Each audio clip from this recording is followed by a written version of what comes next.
بسم اللہ الرحمن الرحیم۔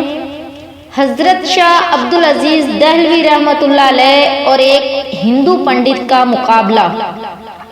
حضرت شاہ عبدالعزیز دہلوی رحمۃ اللہ علیہ کے زمانے میں ایک ہندو پنڈت نے ایک اعلان کیا کہ ہندو مذہب سچا مذہب ہے اور اسلام جھوٹا مذہب ہے، اور دلیل اس نے یہ پیش کی کہ ہمارا فلاں مندر جو 2000 سال سے بنا ہوا ہے آج تک بالکل صحیح اور سالم ہے، اس کی دیواریں، کھڑکیاں، دروازے، غرض سب کچھ ویسے کا ویسا آج تک اپنی اصلی حالت میں موجود ہے، جبکہ مسلمانوں کی مساجد ایک سال بھی نہیں گزرتا کہ رنگ روگن، در و دیوار، دروازے، کھڑکیاں سب کچھ خراب ہونا شروع ہو جاتے ہیں۔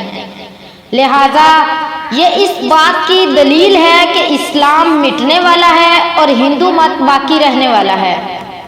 مسلمانوں کی اکثریت اس پروپیگنڈا کا جواب دینے میں ناکام رہی اور اس کی وجہ سے لوگ بہت شش و پنج میں مبتلا ہو گئے کہ اس پروپیگنڈا کا روک تھام کیسے کیا جائے۔ ایسے میں حضرت شاہ عبدالعزیز دہلوی رحمۃ اللہ علیہ آگے آئے اور انہوں نے اعلان کیا کہ اس کا جواب میں دوں گا۔ پنڈت نے کہا، کیا جواب ہے؟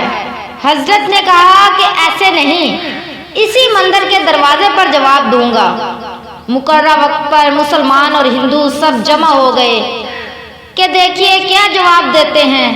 حضرت صاحب رحمۃ اللہ علیہ مندر کے دروازے پر کھڑے ہو گئے اور قرآن کی آیت ترجمہ، اگر اللہ تعالیٰ اس قرآن کو پہاڑ پر بھی نازل کر دیتے تو وہ پہاڑ بھی اللہ تعالیٰ کے جلال سے ڈر کر ٹکڑے ٹکڑے ہو جاتا۔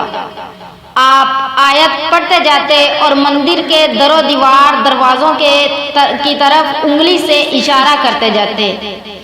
ایسے میں اللہ تعالیٰ نے آپ کے ہاتھ پر اپنے دین کی حقانیت کی کرامت ظاہر کر دی اور مندر کی دیواریں گرنا شروع ہو گئیں، دروازے ٹوٹنے لگے۔ مسلمانوں نے اللہ اکبر کا نعرہ لگایا۔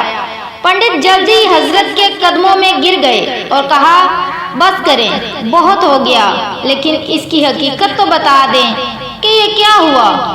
آپ نے فرمایا، اللہ تعالیٰ قرآن میں فرماتا ہے کہ قرآن اگر پہاڑ پر نازل کر دیتے تو وہ بھی اپنی جگہ نہیں ٹھہر سکتا، پھر اس مندر کی کیا مجال ہے، یہ اپنی جگہ پر کھڑا رہتا۔ یہ تو مسجد کی عظمت ہے کہ اس میں روزانہ قرآن پڑھا جاتا ہے، پھر بھی اپنی جگہ پر کھڑی رہتی ہے۔